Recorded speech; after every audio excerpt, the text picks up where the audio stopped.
सबसे पहले आज बात करते हैं कि हर कठिन परिस्थिति से हम कैसे निकल सकते हैं, हर मुश्किलों का सामना कैसे कर सकते हैं, उसके लिए थोड़ी सी चर्चा करेंगे। लेकिन एक कहानी के माध्यम से आपको बताना चाहूंगा कि हम हर परिस्थिति में, हर कठिनाइयों में किस तरीके से निकल सकते हैं। तो एक कहानी के माध्यम से मैं बताना चाहूंगा कि एक गांव में एक किसान रहता था, और एक गांव में किसान रहता था, उसका लड़का था एक। वो लड़के के ऊपर आरोप लगा था कि ये कहीं ना कहीं आतंकवादी संगठन से जुड़ा हुआ है। वो लड़का कहीं ना कहीं आतंकवादी संगठन से जुड़ा हुआ है, कहीं ना कहीं ये इसके गलत कारनामे हैं, इसके गलत धंधे हैं।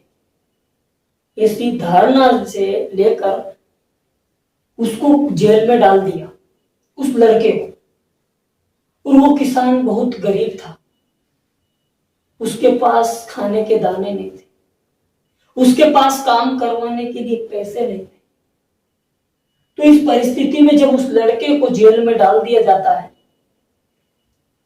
तो वो लड़का जेल में जाके अपने परिवार के बारे में भी सोचता है।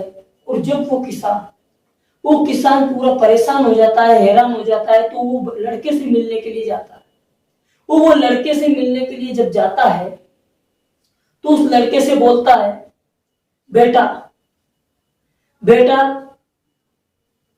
तू तो यहाँ पे आ गया, मेरा कौन है वहां पे? मेरे पास खाने के लिए दाने नहीं है, पैसे नहीं है, काम करवाने के लिए पैसे नहीं है।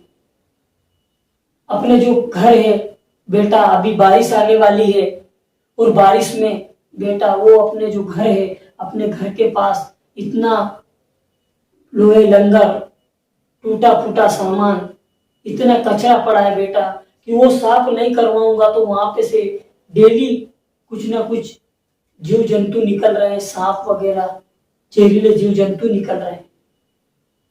ठीक है, तो उसको बेटे को बोलता है, बेटा बोलता है, पिताजी आप टेंशन मत करो, आप घर जाओ, आराम से सुकून से आप घर जाओ, जितना है उसी में अभी आप करिए। और आराम से वो पिताजी उसके चले जाते। उसके 2 दिन बाद वो लड़का जेल से खत लिखता है, पत्र लिखता है, चिट्ठी लिखता है। और उस चिट्ठी में क्या लिखता है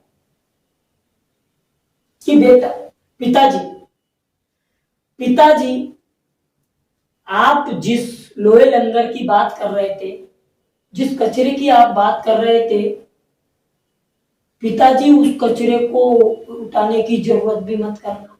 उस कचरे को, उस लोहे लंगर को आप हटाने की जरूरत मत करना। नहीं तो पूरा मतलब मेरा जो भांडा है फूट जाएगा, कहीं ना कहीं मैंने जो गलत कारनामे किए उसका सच सामने आ जाएगा। पिताजी वो आप मत करना, वो आप किसी को भी वहां पे पहुंचने के लिए मना कर देना, वहां कोई जा ना सके उनके लिए मना कर। वो चिट्ठी जब लिख के देता है, तो वो पत्रिका कहीं ना कहीं पुलिस वाले पढ़ लेते हैं। और वो पुलिस वाले पढ़ लेते हैं, तो दूसरे दिन वो बिना ड्रेस में वहां पे जाते हैं और उस कचरे को उतर पुतर कर देते हैं। उस लोहे लंगर को कहीं से इधर पूरा साफ कर देते हैं, बिल्कुल उस कचरे को बिल्कुल साफ कर देते हैं। फिर वैसी हैरानगी देखकर उसके पिताजी बोलते हैं, दूसरे दिन मिलने के लिए जाते हैं, कि बेटा तेरे कुछ दोस्त आए थे, उन लोगों ने वो कचरा तो साफ कर दिया बेटा, तू जेल में है लेकिन तूने मेरा एक काम तो कर दिया बेटा, तेरा बहुत प्रभाव है, मतलब तूने मेरे लिए बहुत बढ़िया काम कर दिया एक तो। लेकिन बेटा, फिर किसान बोलता है, लेकिन बेटा खेत में पूरा खरपतवार उगा है, पूरा चारा उगा है, पूरा मतलब उसको थोड़ा सा जुताई उताई कर देते तो उसमें कुछ अनाज हो जाता बेटा, बस तू एक काम और मेरा कर दे। और किसान ऐसा बोल के चला जाता है। वो लड़का बोलता है, कोई बात नहीं पिताजी आप जाइए, वो मैं देख लेता हूं। सोच के देखिए, उसकी कोई संसाधन नहीं है, कोई व्यवस्था नहीं है, फिर भी वो लड़का हिम्मत नहीं हार रहा है, उस जेल में से फिर पत्र लिखता है, पिताजी आपने अगली बार मुझे बोला था, लेकिन मैं भूल गया था कि वो कचरा वचरा जो जमा है लोहे लंगर, उसमें मैंने मेरी वो जो संसाधन है, जो मेरी वस्तु है, जो मैं गलत कारनामे करता था, उसकी जो वस्तु है वो वहां नहीं थी। मैं आपको भूल गया था बताना। पिताजी आप खेत के बारे में मुझे बोल रहे थे, वो खेत में किसी को खुदाई के लिए मत भेजना, किसी से खुदाई मत करना पिताजी। उसमें 2-3 फीट के नीचे मैंने वो सारी चीजें गाड़ी हुई है पिताजी अपने खेत के अंदर, जिससे मेरा भांडा फूट जाएगा, मेरे गलत कारनामों का ये उजागर हो जाएगा। और उस चीज को, उस पत्र को पढ़ के दूसरे दिन बहुत ज्यादा मात्रा में पुलिस वाले बिना ड्रेस में वहां पे जाते हैं और एक एक खेत के कोने कोने को खोद देते हैं, पूरी खुदाई कर देते हैं। 3 किलोमीटर 3 फीट की गहराई में अंदर पूरे उसका जितना बड़ा खेत था उसको एक एक जगह खुदाई कर। दूसरे दिन फिर पिताजी आए, बेटा इतनी ऐसी संतान को पाके मैं धन्य हो गया बेटा, तू यहाँ पे है, तेरे पास कोई संसाधन नहीं है, लेकिन तेरा प्रभाव बहुत बड़ा है बेटा। तूने मेरे लिए वो खेती का काम करवा दिया, तूने मेरे लिए जो कचरा पड़ा था घर के बाहर वो करवा दिया बेटा। ऐसी संतान को पाके मैं धन्य हो गया। मतलब इस कहानी से आप क्या सीखे मुझे नहीं मालूम, लेकिन आप क्या सीखे आपको कमेंट में बताना है।